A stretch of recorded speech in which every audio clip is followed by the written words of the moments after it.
Welcome to The Explainer. I am so excited to dive into our topic today. We are going to completely break down the massive, complex machinery behind college campus placements in India.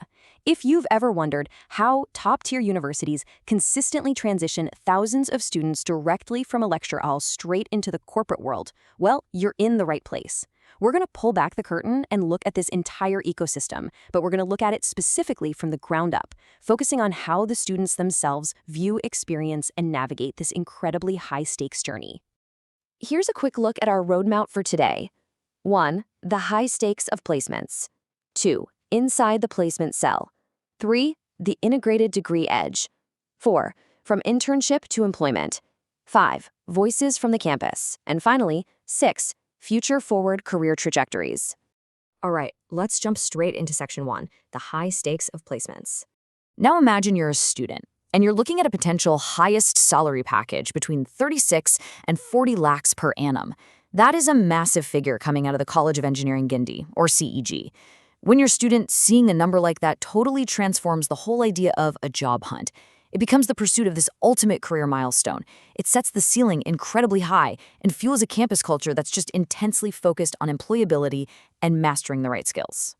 And honestly, these peak numbers, they're not just one-off lucky breaks. We're talking about an overall placement rate hitting between 90 and 100%. If you're in computer science or IT, it literally hits that flawless 100% mark.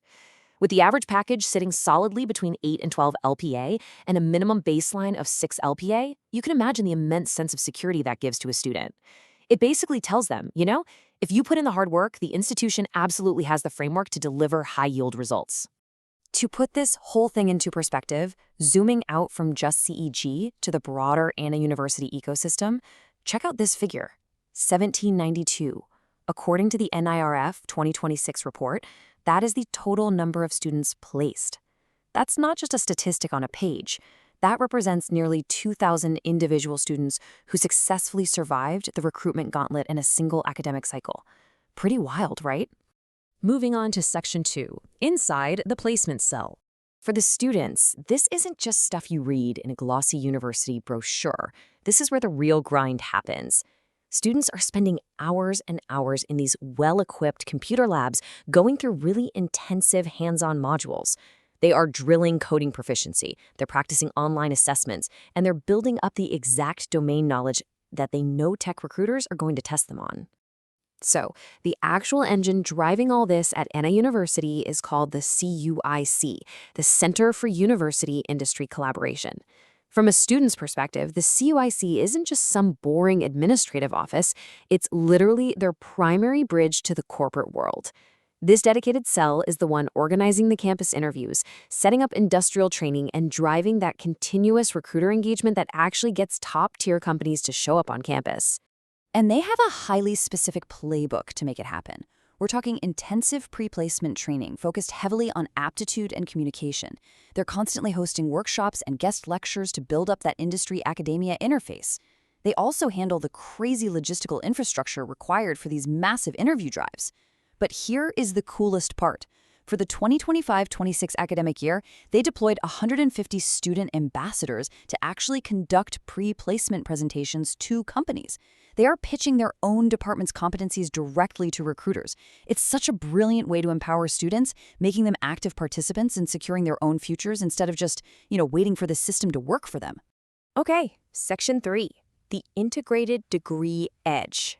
Students face a pretty huge strategic decision early on. Do you go for the standard regular BTech degree, or do you commit to the BTech MTech integrated engineering degree? That integrated path is specifically tailored for students who already know they want deep specialization in a specific engineering segment. Usually these are the folks aiming for high-end industry roles or future research. So why actually commit to the longer integrated course? Well, it's simple. It directly translates to faster job placement, a massive competitive advantage, and higher salaries. Recruiters absolutely love the advanced qualification and the deeper knowledge base that comes with the integrated course. For a student, this is your ticket to stepping out of that massive pool of regular BTech grads and really standing out. And that frequently leads to way better corporate designations and significantly larger pay pockets right out of the gate.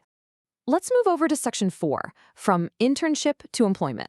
For a proactive student, this follows a really clear chronological journey. Step 1, you secure department-specific industrial internships to get that crucial first exposure. Step 2, you dive into project-based learning with actual corporate partners. We're talking companies like AstraZeneca and Virtusa, which completely bridges the gap between academic theory and real-world problem solving. And finally, step 3, the absolute holy grail, securing a PPO, or a pre-placement offer. Exceptional interns frequently get full-time role commitments before campus placements even officially kick off. Landing a PPO is the ultimate stress reliever for a student. It means your final year can actually be focused on learning instead of desperately job hunting. Plus, there are some really nice immediate financial perks too. These internships aren't just for a grade, they pay. Stipends can range anywhere from 3,000 all the way up to 50,000 rupees a month. While the core engineering students are getting that highly specialized industrial exposure, it's worth noting that the really high stipend roles are heavily dominated by IT and computer science. For an undergrad, securing one of those high-paying gigs is a massive milestone that proves their skills are valuable in the real world right now. Which brings us to Section 5, Voices from the Campus. Listen to what a mechanical engineering grad from the class of 2020 had to say. They noted, the placement cell of Anna University has a qualified staff which helps students to achieve higher placements, especially in the field of mechanical engineering. What really stands out to me here is how much students value the human element of this whole process. They aren't just praising some faceless system. They're pointing out the staff's dedication and helping them secure offers from top automotive and mechanical companies. It just proves that institutional support feels deeply personal and impactful when you're the student on the ground. And here's another great perspective, this time from a 2014 graduate. The university offers top placements in mechanical engineering across South India. Especially in the field of computer science, the package goes for 10,000 per annum. This just beautifully connects right back to the data we looked at earlier. The university's regional prestige across South India and those high computer science packages, they aren't just marketing hype. They are a lived reality that alumni vividly remember and continue to leverage long after they've left the campus. All right, final stretch, Section 6, Future Forward Career Trajectories. So where exactly are all these grads going? The options are honestly huge. Top tech giants like Microsoft, Amazon, and Google are constantly snapping up talent. The consulting and IT sector is massive, with TCS, Infosys, and Accenture heavily represented. Over in core engineering, students are heading straight to Samsung, Bosch, Ford, and L&T. But what's really interesting is that increasingly, students are looking at growth sectors. They're moving into heavy R&D, cutting-edge software innovation, or they're using university incubator partnerships to just dive straight into entrepreneurship. Whether a student wants to build cloud architecture at Amazon or design automotive tech at Bosch, the pathways are there and they are clearly defined.